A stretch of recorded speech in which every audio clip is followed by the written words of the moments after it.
Hey guys, welcome back to our channel, and today we're gonna talk about watering tillandsias, or commonly known as air plants.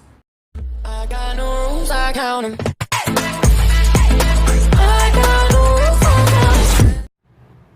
There are plenty varieties of air plants, and I own a few. This one is Tillandsia medusae.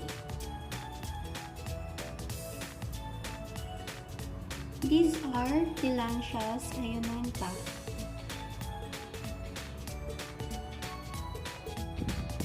As you can see, each Tillandsias have different numbers of trichomes. Trichomes are those white spots, winged-like, that are attached to each leaves of Tillandsias. What is the importance of trichomes? It absorbs nutrients from air humidity because air plant can live without soil. There are three methods of watering air plants. First is soaking, second is misting, third is dunking.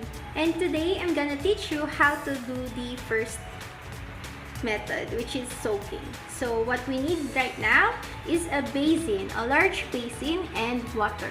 Tap water will do. First, we're gonna pour water into the basin, just enough for the air plants to be submerged.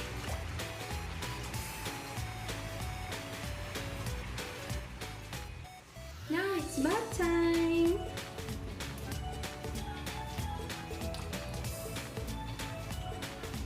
Then we're gonna leave it for 15 to 20 minutes.